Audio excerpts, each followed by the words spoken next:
प्यारे बच्चों, मैं आज आप लोगों को कराऊंगा क्लास 11th की वेक्टर पार्ट 2। पार्ट 1 मैंने ऑलरेडी पब्लिश कर दिया, देख लेना, नहीं तो मैं पार्ट 2 के अंदर उनका डिस्क्रिप्शन दे दूंगा। वेक्टर एक्चुअली बहुत ज्यादा इंटरलिंक्ड है। आप अगर पहला कॉन्सेप्ट नहीं समझोगे तो हो सकता है सेकंड में जाके थोड़ा सा मुश्किल हो जाए, इसलिए कोई भी पार्ट को छोड़ना मत। पहले जो फर्स्ट सेकंड पार्ट आएगा वो सब देख लेना, थर्ड पार्ट देख लेना, उसके बाद नेक्स्ट पार्ट में जाना। अचानक कोई भी एक पार्ट उठा लोगे कुछ समझ में नहीं आएगा। चलो, इस पार्ट के अंदर क्या क्या होगा? पैरेलल शिफ्ट ऑफ वेक्टर्स बहुत इंपॉर्टेंट है, मैं विजुअलाइजेशन के साथ दिखाऊंगा। जैसे मैंने पार्ट 1 में विजुअलाइजेशन के साथ 3D दिखाया था वेक्टर का। एडिशन ऑफ वेक्टर्स, इसमें ग्राफिकल में एडिशन ऑफ वेक्टर क्या है और कौन कौन सी लॉ के साथ ए ओबे करते हैं ये भी मैं दिखाऊंगा। सब्ट्रैक्शन ऑफ वेक्टर बहुत इजी है, कुछ ऐसा खास कुछ नहीं है, दिखा दूंगा एक बार। हेड टू टेल मेथड, ये मेथड को मैं यूज करूंगा। Commutative law and associative law, ये दोनों लॉ ओबे करेंगे, ये भी मैं वेक्टरिकली दिखाऊंगा। चलो स्टार्ट करते हैं। सबसे पहले parallel shift of vector. Parallel shift of vector में आप लोगों को पता ही है कि सपोज एक वेक्टर ए है, वेक्टर ए है, तो इस वेक्टर को अगर मैं पैरेलल शिफ्ट करूंगा, देखो मैं यहां से जस्ट सिंपली इस जगह पे लेके आ गया, कोई गलत है नहीं है। क्यों? क्योंकि आप इसको पैरेलल शिफ्ट किए हो। अब आपके पास वेक्टर ए है और ए वेक्टर, इसको मैं ए बी वेक्टर, आप क्या करते हो? ए वेक्टर को रख देते हो इस जगह पे, this is A vector and now you shift this B vector to here, this is V. क्या किया आपने? पैरेलल शिफ्ट किया। इस जगह जस्ट ए बी वेक्टर को आपने यहां पे लेके आए, यही करते हो ना। उसके बाद जो करना है आप करते हो। तो ये पैरेलल शिफ्टिंग जो है ये आप कहां पे कर रहे हो, कॉन्सेप्ट को समझो। ये तो बहुत इजी है, आप कहां पे कर रहे हो? जो मैं बोर्ड के ऊपर कर रहा हूं, ये क्या है? एक प्लेन है। ये जो है एक प्लेन है। कौन सी प्लेन है? Suppose this is X Y plane, तो आप इस एक्स वाई प्लेन के ऊपर कर रहे हो। क्यों? आप एक्स वाई प्लेन से ही पैरेलल शिफ्ट किए हो वेक्टर को। ये वेक्टर जो था ये एक्स वाई प्लेन के ऊपर ही है, बोर्ड के ऊपर ही है। तो इस एक्स वाई प्लेन से आपने यहां पे लेके आया, ये भी एक्स वाई प्लेन है, इसलिए कोई प्रॉब्लम नहीं हुआ। अगर सपोज ये प्लेन चेंज होता तो क्या आप पैरेलल शिफ्ट कर पाते वेक्टर को? और करते तो कैसे करते? विजुअलाइजेशन के साथ देखो कैसे करते।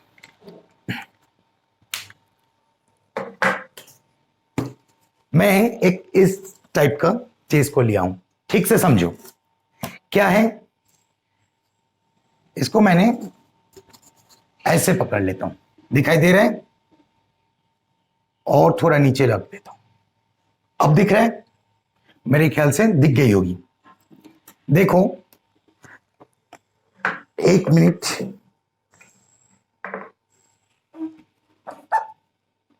ठीक से देखना।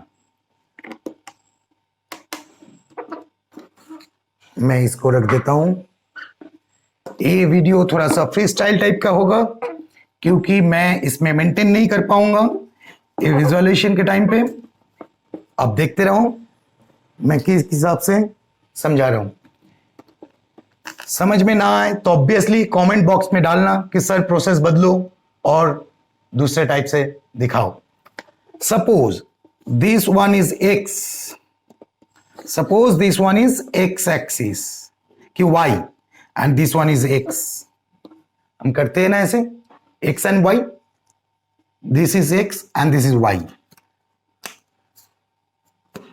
ए, और इसको अगर घुमा दोगे तो इस टाइप की बन जाएगी एक्स एंड वाई। ठीक है, कोई मुश्किल नहीं है। अगर मैं इधर से इधर खड़ा हूं इसलिए मैंने ऐसे दिखा रहा हूं एक्स एंड वाई। आप अगर उधर से देखोगे तो इस टाइप की बन जाएगी ये एक्स एंड वाई। क्लियर? अब जेड कौन सी एक्सिस है? जेड एक्सिस कौन सी है? ये जेड है। 3 डायमेंशन 3D में मैं जा रहा हूं। 3D में। तो ए मेरा x, सॉरी इसको x करो, इसको y कर दो, वो तो आपके ऊपर है। ए x है, ए y है, z कौन सी है? ये है z, ये है z, देखो ये है z। अब मैं आपको बता रहा हूं इसमें आपको कितनी प्लेन दिखाई दे रही है। मैं उस साइड में चला जाता हूं, नहीं तो आपको कितनी प्लेन दिखाई दे रही है यार? This is X Y plane, X Y plane. This one is कौन सी एक्सिस है? Z. This is Y Z plane and this one is X Z plane, X Z plane. Clear? I think clear? This one is XY plane, this one is YZ plane, and this one is XZ plane. ठीक है? अब क्या कर रहा था कि वहां पे मैं वेक्टर था एक, ए वेक्टर को मैंने पैरेलल शिफ्ट किया था। अब इस केस में आ जाओ, आपके पास ए वेक्टर है, this is A, and now we can shift this vector from here to here, I mean A. कोई मुश्किल नहीं है। But suppose the vector is here, कहां पे मैंने दिखाया? YZ प्लेन में दिख रहा है इधर से, देखो। अब suppose A vector is here और कोई प्लेन में है, और अब इस प्लेन से इसको आप लाना चाहते हो XY प्लेन में, क्या ये सही है? नो। अब सिर्फ इस प्लेन के अंदर ही पैरेलल शिफ्ट कर सकते हो। कोई दूसरा प्लेन में अगर वो वेक्टर है तो उसको पैरेलल शिफ्ट करके इस प्लेन में डायरेक्टली नहीं ला सकते हो। अगर इस XZ प्लेन में वेक्टर है ए है, दिस वेक्टर, आप क्या इस XZ प्लेन का वेक्टर को पैरेलल शिफ्ट करके इस प्लेन में ला सकते हो? क्या ला सकते हो? नहीं। कैसे ला सकते हो? क्योंकि ये तो अलग प्लेन है, ये अलग प्लेन है, XZ प्लेन है, XY प्लेन है, YZ प्लेन है।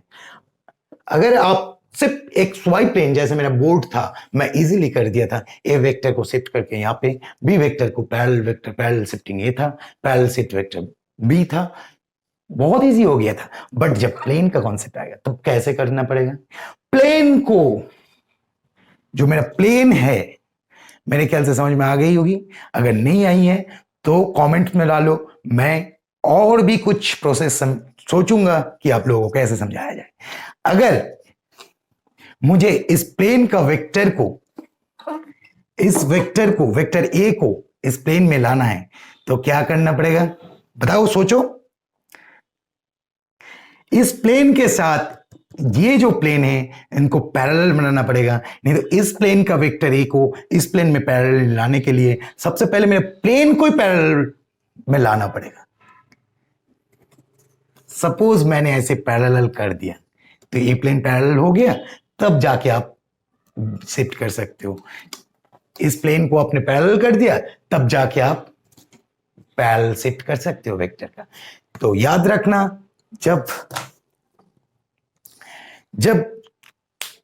सेम प्लेन में होंगे वेक्टर, तब आप इजीली पैरेलल शिफ्ट यहां से यहां कर दिया। This is A and this is A, कोई प्रॉब्लम नहीं है। क्यों? Why? Because this is X Y plane. But X Z plane में एक वेक्टर ए है, ए एक्स जेड प्लेन में है, नहीं तो वाई जेड प्लेन में है वेक्टर ए है, और इसको आप उठा के ला रहे हो एक्स वाई प्लेन में, तब गलत हो जाएगा। क्लियर? यही था पैरेलल शिफ्ट वेक्टर का, और कुछ नहीं है। बस इसको मैं मिटाता हूं। आई थिंक समझ में आ गया होगा। अगर नहीं आया है तो कमेंट बॉक्स में डालो। मैं और भी कुछ यूनिक तरीके ढूंढ लूंगा आपको समझाने के लिए।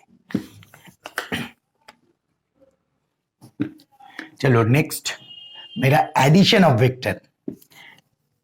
एडिशन ऑफ वेक्टर, क्या सिंपल अलजेब्रिक एडिशन होता है क्या वेक्टर में? सोच लो ना, हो ही नहीं सकता है। डायरेक्शन है, डेफिनेशन क्या था? Vector is A quantity which has both magnitude and direction. अगर सिंपली मैग्नीट्यूड होता 5 kilo sugar, 5 kilo sugar, 10 kilo sugar हो गया। आई मीन सिर्फ मास को रिप्रेजेंट कर रहे हो तो 5 किलो प्लस 5 किलो 10 किलो, ये तो एल्जेब्रिक एडिशन हो गया, बहुत आराम से हो गया। बट वेक्टर के टाइम पे आप डायरेक्शन के होने के कारण दो वेक्टर को एल्जेब्रिक एडिशन में नहीं ला सकते हो। सपोज एक वेक्टर है ए और एक वेक्टर है this B, this is A and this one is B. अब दोनों वेक्टर को मुझे ऐड करना है। अब क्या है, जो मैंने पैरेलल शिफ्ट ऑफ वेक्टर बताया, भूलना नहीं है। ये जितना भी चीज मैं करा रहा हूं अभी वो इस प्लेन में है, मतलब एक्स वाई प्लेन में ही है, एक्स वाई प्लेन में ही है। अगर दूसरा कोई प्लेन में होता तो मुझे मुश्किल हो जाती, कि क्योंकि बार बार प्लेन को भी इनके साथ पैरेलल करनी पड़ती।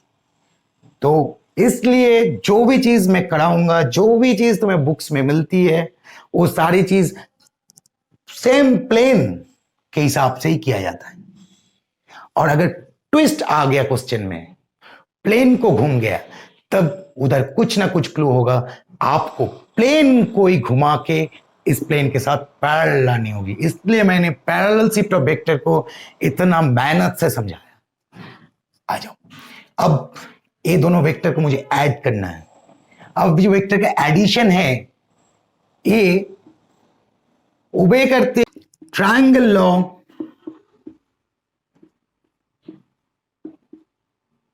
And parallelogram law.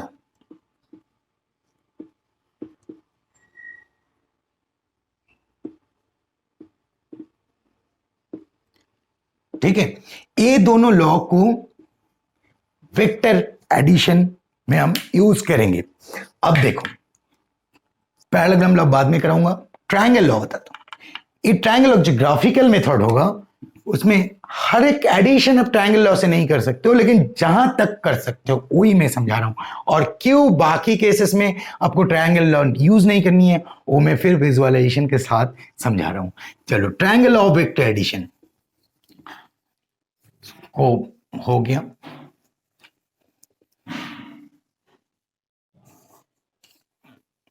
ठीक है, अब triangle law of vector addition में देखो, suppose vector A is this and this is vector V. आपको क्या करना है, vector A and vector B, this is vector B, this is vector A, this is vector B. मैंने क्या किया, कौन सा प्रोसेस फॉलो किया, हेड टेल प्रोसेस। कैसे, head to tail method, head to tail. This is vector A, head of vector A and next vector B. तो मैं क्या किया, वेक्टर बी का जो टेल था मैंने कनेक्ट कर दिया, head to tail, head to tail, A and B. अब आपको रिजल्टेंट, मतलब रिजल्ट जो मिलेगी, ये क्यू। और ये कैसे होगा, ये जो इनिशियल पॉइंट वो पी क्यू एक ट्रायंगल फॉर्म कर रहे हैं, ऑब्वियसली ट्रायंगल फॉर्म हो रहा है, तो ओ पी क्यू, ये जो इनिशियल एंड फाइनल, ये दोनों को मैं जब जोड़ दूंगा तब मुझे रिजल्टेंट मिल जाएगी, R is equal to A plus B. Clear? तो इस ग्राफिकल मेथड बोल सकते हो इसको, जो मैंने ऐसे कैलकुलेशन किया रिजल्टेंट वेक्टर। पहले मैंने head to tail method use किया, एक फर्स्ट वेक्टर ए को रखा, उसके साथ मैंने टेल जोड़ दिया सेकेंड वेक्टर की, और जो रिजल्टेंट निकला मुझे, रिजल्टेंट का क्या है, इनिशियल ऑरिजिन टू फाइनल। यानी कि ओरिजिन में तो टेल था और फाइनल में क्या था, हेड। देखो किस टाइप का, vector A, this one is vector A Now this vector is B, and then this vector is C. This one is D. This one is E. F. Final initial point A head है, ए tell है. मैंने क्या किया, head के साथ tell जोड़ा, head के साथ tail, head to tail method, head tail head tail head tail head tail. But जब मैं रिजल्टेंट निकलेगा, रिजल्टेंट में क्या करूंगा, this one is resultant. Resultant के केस में मैं क्या कर रहा हूं, इनिशियल टू फाइनल. इसमें है मेरा टेल, इसमें है मेरा हेड. ठीक है, ए हेड है, ए टेल है, इसमें भी ए टेल है, ए हेड है. ये triangle law of vector addition. और कुछ नहीं है ट्रायंगल लॉ के अंदर, और कुछ जानना नहीं है. बस केसेस डिफरेंट हो सकती हैं, क्वेश्चन घुमा के कुछ आ सकते हैं. जैसे जैसे कुछ क्वेश्चन आएंगे, इस कॉन्सेप्ट के बेसिस पे आपको आंसर देना होगा. किस टाइप का, कम्यूटेटिव लॉ. इस कम्यूटेटिव लॉ में आके हमें पता चलेगा कि वेक्टर कम्यूटेटिव लॉ कैसे फॉलो करते हैं. देखो कम्यूटेटिव लॉ मतलब, मैं इधर क्या देखा था, resultant R is equal to A plus B. If resultant R is equal to A plus B, A plus B, if A plus B is equal to B plus A, then आप कह सकते हो A commutative है. तो sir ऐसे ही कह सकते हैं, नहीं. वेक्टर के केस में देखो डायरेक्शन है, डायरेक्टली आप एल्जेब्रिक जो मेथड था उसको यहाँ पे यूज कर नहीं सकते हो कि A plus B is equal to sir B plus A होंगे. जब ये होगा, वेक्टरिकली होगा, तब आप इसको कम्यूटेटिव बता सकते हो, अदरवाइज नहीं. कैसे, मैंने ओरिजिन का बात किया था, तो मेरा दो वेक्टर था, एक ए और एक मेरा ए. ए था V और ए था मेरा ए. ये दो वेक्टर मैंने पहले लिया था एक ही प्लेन के ऊपर. अब इस दो वेक्टर से मैंने एक बार a प्लस बी को देखूंगा और एक बार मैंने b प्लस ए को देखूंगा, तब प्रूव हो जाएगा कि ये कम्यूटेटिव है कि नहीं है. बहुत इजी है. तो फर्स्ट a एंड b, मैंने ओरिजिन a को ले लिया. Vector a, origin is this vector a, this is a vector, and now this is a vector b. Tail, head के साथ कौन सा आएगा, tail, this is b, v vector. Origin o, arrow कौन सी डायरेक्शन में, इस डायरेक्शन में. अब इन दोनों को आप जोड़ दो, क्या बन गई, क्यों बनी, हेड के साथ tail, head to tail method. फिर आपने आया यहां पे ए, जब रिजल्टेंट मुझे निकालना है क्या है, इनिशियल टू फाइनल, इधर टेल और head, A O, A P, A Q, एक ट्रायंगल बन गया. जब ट्रायंगल बन गया, resultant R is equal to A plus B. मुझे क्या प्रूव करना है, A plus B is equal to B plus A. तो इसलिए मुझे क्या करना पड़ेगा, देखो बी प्लस ए के लिए मैं क्या करूंगा, ये जो ऑरिजिन है, ऑरिजिन को मैं चेंज कर दूंगा. मतलब यहां से ए स्टार्ट हुआ था, मैं बी स्टार्ट कर देता हूं. जो वी था, इस बी वेक्टर को ले लो, this is V vector A, और ए वेक्टर, बी वेक्टर से तो ए निकलेगा ना, क्योंकि ए तो हेड है, और A, this is A vector. अब तो शिफ्ट कर लो, parallel shift. This is V, this is A, जोड़ो, क्या होगा, इनिशियली कहां था, O P Q, P Q. Same, R is equal to what, B plus A. तो वेक्टर एडिशन क्या हुआ मेरा, कम्यूटेटिव. ठीक है, मुझे वेक्टर एडिशन जो था वो कम्यूटेटिव प्रूव हो गया. चलो नेक्स्ट देखते हैं, एसोसिएटिव लॉ. एसोसिएटिव लॉ, पहले इसको मिटा देते हैं. एसोसिएटिव लॉ में मुझे क्या करना है, A plus B plus C is equal to A plus B plus C, ये मुझे प्रूव करनी है, इतना ही। तो ये तो सेम जो मैंने ट्रायंगल लॉ में किया वही काम मैं इधर करूंगा, एक एक्स्ट्रा ये जो सी है इसको मैं जोड़ दूंगा बस, और कुछ नहीं। This is vector A, this is vector B. अच्छा मैंने कुछ अलग किया नहीं, ये तो इनिशियल पॉइंट ए है, ए से ये हेड है, हेड के साथ मैंने बी वेक्टर का टेल जोड़ दिया, और बी वेक्टर के साथ मैंने और एक वेक्टर सी को जोड़ रहा हूं, रुक जाओ, सी वेक्टर को मैंने जोड़ दिया, तो सी वेक्टर का क्या जुड़ेगा, tail, head to tail method, तो ये हो गया मेरा सी वेक्टर। अब ए बी इन दोनों का, ए क्या इनिशियल पॉइंट और ए बी का ए है फाइनल पॉइंट, अगर मैं इन दोनों को कनेक्ट कर दूंगा तो ये मेरा रिजल्टेंट निकल गया। Resultant R is equal to A plus B, ठीक है।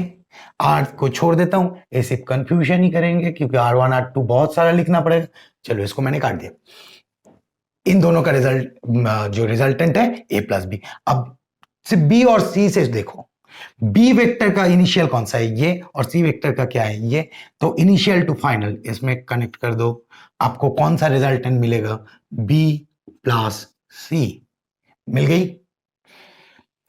अब मैं क्या करूंगा, ये जो ए वेक्टर है, ए वेक्टर इनके साथ, ए वेक्टर का ओरिजिन क्या था, ये था, और बी प्लस सी वेक्टर मैंने जो ये बनाया इनका क्या था, ये था, मैंने इन इनिशियल टू फाइनल कनेक्ट कर देता हूं। बी प्लस सी, देखो बी प्लस सी का क्या है, ये था ना, क्यों, ए इनिशियल देन सी का इनिशियल देन सी का फाइनल, तो इनका रिजल्टेंट क्या था, ये डायरेक्शन कौन सी है, इस डायरेक्शन पे है क्योंकि इनिशियल टू फाइनल। अब इनिशियल टू ए का ये है, इनका ये है, कौन सा होगा रिजल्टेंट, ए। अब रिजल्टेंट जब ए है तब वैल्यू क्या है, ए प्लस बी प्लस सी, ठीक है, क्लियर। मैंने ए ट्रायंगल को यूज किया, ए ट्रायंगल को यूज करने से ए वेक्टर का ये था, इस वेक्टर का डायरेक्शन ये था, रिजल्टेंट कौन सी होगी, ए इनिशियल एंड फाइनल, इसका फाइनल कौन सा है, इसका हेड है, हेड के साथ इधर जोड़ दिया, बस ए प्लस बी प्लस सी, इतना ही था मेरा काम। अब एक छोटा सा जो एंगल है, इस छोटा एंगल को पकड़ लो, ए, अगर मैं O P Q R S दे दूंगा तो ए कौन सा ट्रायंगल से आया, कौन सा ट्रायंगल था ये, O P R, O P R से मेरा क्या आ गया था, रिजल्टेंट क्या आया था, ए प्लस बी प्लस सी, ठीक है। अब मैं ए ट्रायंगल को ले रहा हूं, O Q R, O Q R, resultant क्या आएगा, पहले मैं हेड टेल मेथड जो बताया वो देख लेता हूं हो रहा है कि नहीं, अगर नहीं होगा तो नहीं कर पाऊंगा। ओ देखो ए डायरेक्शन, ठीक है, अब इनके साथ टेल जोड़ेंगे, किसका टेल, सी का टेल जुड़ गया, हेड हो गया, तो कौन सा हो, इनिशियल टू फाइनल ऐड होगा, तो हो रहा है, ऑब्वियसली हो रहा है, तो वैल्यू क्या आएगी, ए प्लस बी, इसका वैल्यू क्या है, ए प्लस बी प्लस क्या सी, तो सेम रिजल्टेंट, ए रिजल्टेंट का वैल्यू, ए जो रिजल्टेंट है ए आर है, ए आर है, तो दोनों का ही value A plus B plus C और A plus B plus C, तो एक हम बोल सकते हैं A plus B plus C is equal to A plus B plus C, so addition is associative. Law satisfy कर रहा है, बस यहां तक। तो क्या ट्रायंगल लॉ जब था तब पैरेललोग्राम लॉ आने का क्या जरूरत था, मतलब पैरेललोग्राम लॉ को क्यों लाया गया। सबसे बड़ी बात है कि ट्रायंगल लॉ से आप एक हद तक वेक्टर का कैलकुलेशन सॉल्व कर सकते हो, उसके बाद नहीं कर सकते हो। क्यों नहीं कर सकते हो वो मैं अभी आपको विजुअलाइजेशन के साथ समझाऊंगा। ट्रायंगल लॉ में हमने क्या देखा कि एक ए वेक्टर है ए और एक ए वेक्टर है बी, तो मैंने बहुत आराम से ए वेक्टर को यहां रखा, टेल के साथ टेल जोड़ दिया, बी मिल गया और दोनों का रिजल्टेंट मैंने initial to final I mean जहां से स्टार्ट किया था और ए हेड में ए करके ए था मेरा ए, रिजल्टेंट मैंने निकाल लिया ए प्लस बी। लेकिन ईच एंड एवरी केस यही आएगा, ये कौन बता सकता है? नहीं आ सकता है। किस टाइप का केस आ सकता है? और उस टाइप का केस जब आ जाए तब आप ट्रायंगल लॉ कैसे लगा सकते हो, ये आप लोगों को बताना है। मैं बाद में सब्ट्रैक्शन ऑफ वेक्टर में आ रहा हूं, सबसे पहले इस चीज को मैं समझा देता हूं। देखो